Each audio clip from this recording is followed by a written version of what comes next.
tengo el sindicato, o bueno, la dirigencia sindical, no el sindicato, porque hay que ser muy claros, del Poder Judicial, mi interpretación es que no necesariamente se opone a la reforma que estamos planteando. Lo que mantienen es que no se afecten los derechos laborales. Y en ese caso, pues, como lo hemos dicho hasta ahora, y el otro día que estuvimos platicando con Nacho Mier, con nuestros coordinadores parlamentarios, pues es muy importante que haya ese diálogo con la dirigencia sindical y las y los trabajadores del Poder Judicial, para que quede claro, que quede por escrito, que quede mucha transparencia en que no van a ser afectados los derechos laborales de los trabajadores. Incluso ellos, trabajadores, que un secretario de un juzgado, que nunca tienen posibilidad de ser juez, porque normalmente los jueces son designados por favoritismos. El otro día les decía, hay que hacer un estudio de los apellidos de los jueces, de los magistrados, porque hay mucho nepotismo y muchas recomendaciones. Esta idea de que la carrera judicial es transparente, y pues no es cierto. Y los propios trabajadores del Poder Judicial lo saben. Entonces, muchos de quienes participan en los juzgados pueden participar ahora en una elección para ser jueces. Antes no, porque esa carrera judicial en realidad pues está sesgada a la hora de definir a los jueces o a los magistrados. Entonces, que quede claro para ellos de que los derechos laborales.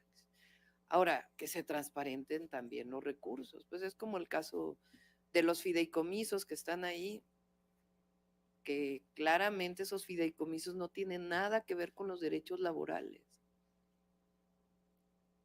y que es dinero guardado. Igual si está este caso de los 10 millones, pues tiene que transparentarse en qué se usaron y por qué esta transferencia que se hizo.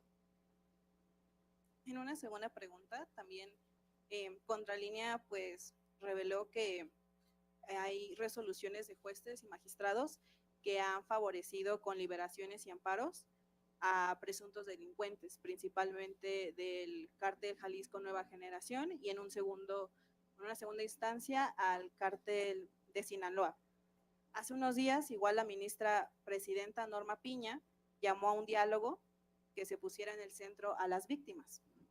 Pero pues el Poder Judicial en estos casos, cuando libera a estos generadores de violencia, pues no pone en el centro a las víctimas. Preguntarle su opinión al respecto y también qué mecanismos ha contemplado para garantizar el acceso a la justicia en el país. Pues es esta doble discurso, doble moral que tiene mucho nuestros adversarios. Entonces, que expliquen estas liberaciones, a ver, que explique la presidenta de la Suprema Corte estas liberaciones de las que habla, y muchas otras. Los famosos sabadazos que se dan, a ver que se explique. En el caso incluso de delincuencia organizada, ya déjense delincuencia de cuello blanco, delincuencia del fuero común, que también existe. ¿Por qué no explican esos casos? Entonces, es por un lado una cosa y por el otro. Es como cuando pide ahora diálogo la presidenta de la Suprema Corte con el presidente de la República o con su servidora. No que había autoritarismo. O en efecto, ¿por qué no explica? Lo dijimos en su momento, todavía estábamos en campaña. La reunión que tuvo con el presidente del PRI en la casa de un magistrado, de un ministro de la Suprema Corte. ¿O por qué no explica aquellos chats que sacó Alejandro Armenta en su momento? Entonces entonces ahora sí están del lado de las víctimas. Por eso ayer lo comentaba con los legisladores de Estados Unidos que vinieron. escuché en la mañanera y el presidente dice que habló mucho de este tema. Ahora aquí al revés, lo que me dijeron es, sería muy bueno que revisaran los casos en donde se eligen a los jueces en Estados Unidos.